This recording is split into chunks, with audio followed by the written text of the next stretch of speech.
Today we are going to practice graphing quadratics, graphing parabolas in standard form. Standard form is when the quadratic function looks like ax squared plus bx plus c. So instead of being in vertex form like yesterday, this time it's going to look a little bit different. It's going to be something x squared plus something x plus something. And if you are a step-by-step person, the steps are listed here at the top, but let's go straight to an example to practice this. Okay, I'm going to zoom in on this really big. We'll get to the graph in a minute. The first thing is that we are graphing something that is ax squared plus bx plus c. So the first thing that I want you to do is identify what is a, what is b, and what is c. So in this equation, a is 3, that's the number in front of x squared. B is -6, you have to take the sign and the number. And c is 1. Okay, our first step, and I'm going to try to label the steps. I'll do numbers and colors to help with the steps. Our first step is to find the axis of symmetry. That's the symmetry line that goes through the vertex. The formula for the axis of symmetry is x equals the opposite of b over 2a. Now, in previous years, I have had my students repeat this over and over and over until it gets so stuck in your head that you have to remember it. The nice thing is, this year, you all basically get to use your notes for everything. So you have this opposite of b over 2a in your notes, but I'm still going to say opposite of b over 2a so many times that hopefully you won't have to look up opposite of b over 2a because you will know that it's opposite of b over 2a. Opposite of b over 2a, opposite of b over 2a. Is it starting to sink in that it's opposite of b over 2a? Okay. I tend to be annoying sometimes. So, opposite of b. We say opposite of b because sometimes our b value is already negative. So in this case, the opposite of our b value is +6 over 2 times our a value, which is 3. That would be 6 divided by 6, which is 1. So our axis of symmetry is the vertical line x equals 1. This is the first thing that we can put on the graph. So I go over here on the graph and I put a vertical symmetry line, which we can just use a dashed line, at x equals 1.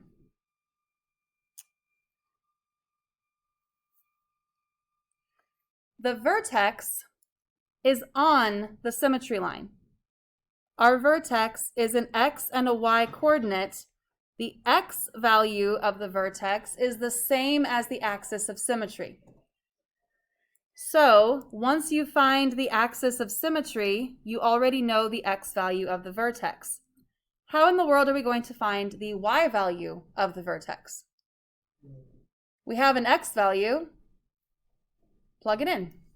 So step 2 is plug in the axis of symmetry to get the rest of the vertex. So step 2, we are going to do 3 times 1 squared. Oops, I need to move this down. I'm running out of room. Hold on.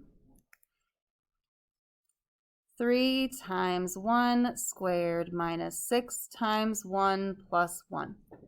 And as long as you put parentheses around everywhere that you're sticking that x in, punch that into your calculator. 3 times 1 squared minus 6 times 1 plus 1. I get -2. That is the y value of your vertex.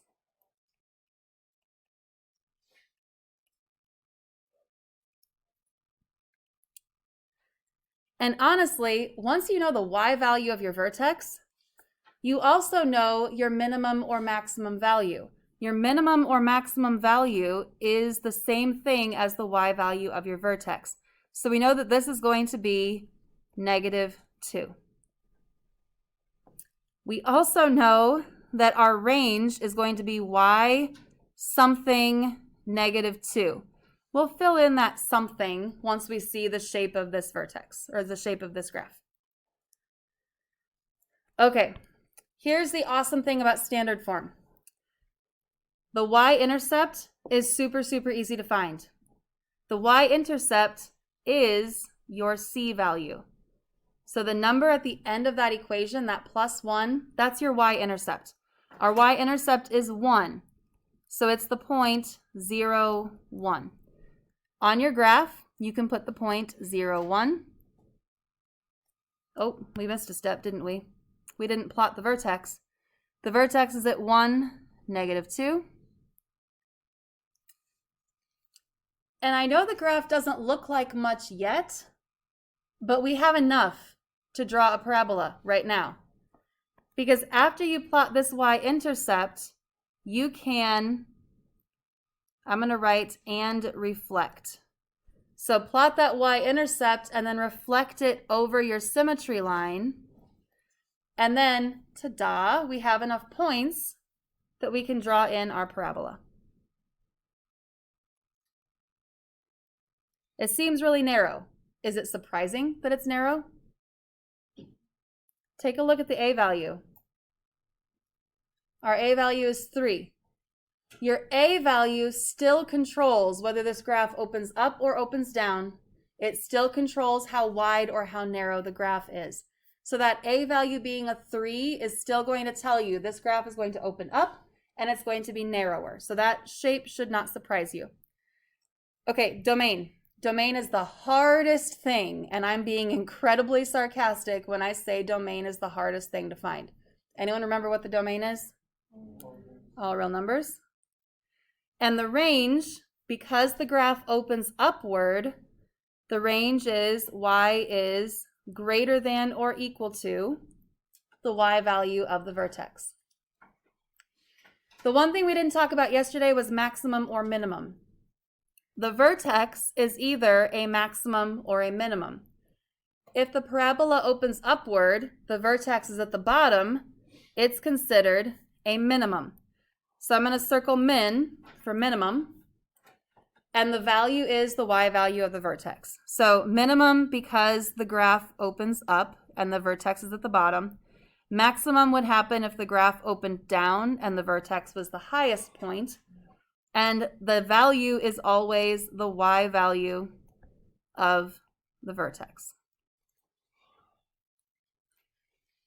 If I ever ask you to actually graph these by hand, I will basically give you these things that you need to fill in. Do you see how it kind of asks you to do things in the order that you need to put it on the graph?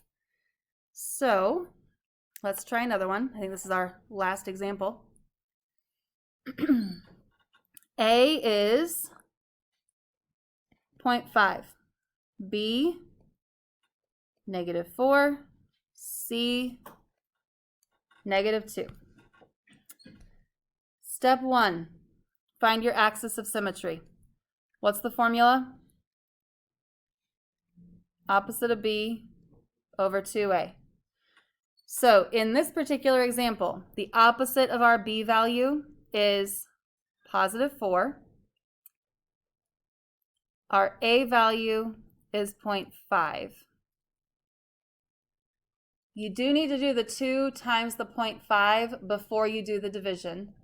So 2 times 0.5 is 1, and 4 divided by 1 is 4. So our axis of symmetry is the vertical line x equals 4.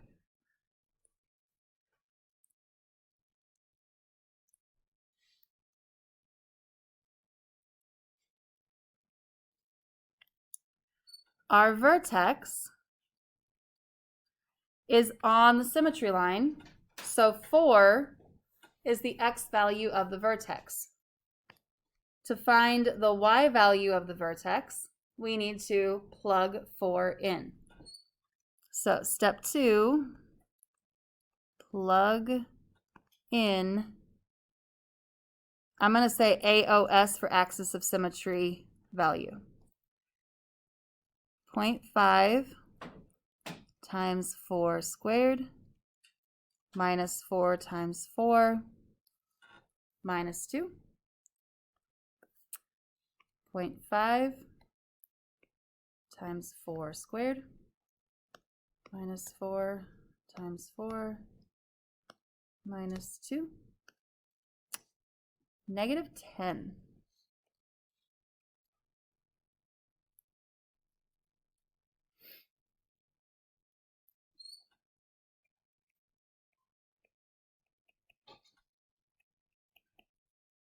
So our vertex is at 4, negative 10. We plugged in 4, we got negative 10 as our answer.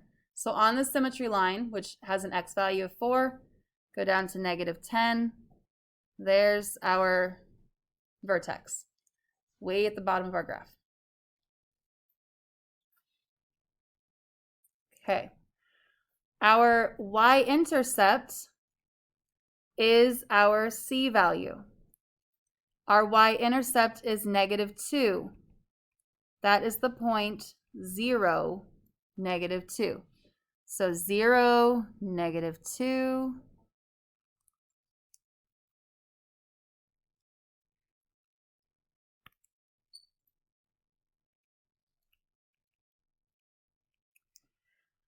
Once you put the y-intercept on there, reflect that y-intercept over the symmetry line. This y-intercept is 4 units away from the symmetry line.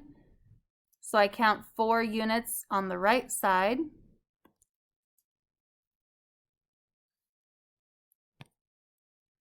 And then we can draw in our parabola. Excuse me. This one seems a lot wider. Should it surprise us that this parabola seems a lot wider? The a value is 0.5. This tells us that the graph opens up and it's a shrink, so it's going to make the graph look wider. No matter what form we are in, that a value will always do those things. Okay, domain. Hardest thing, right? Domain is all real numbers. Our range, the graph opens up, so its y is greater than or equal to what number? Negative 10. It's always the y value of the vertex. And our minimum or maximum value is also negative 10. It's always the y value of the vertex. We decide if it's a maximum or minimum by looking at where that vertex is on the graph. Is that vertex all the way at the bottom, or is the vertex all the way at the top of the graph? It's at the bottom, so it's a minimum value.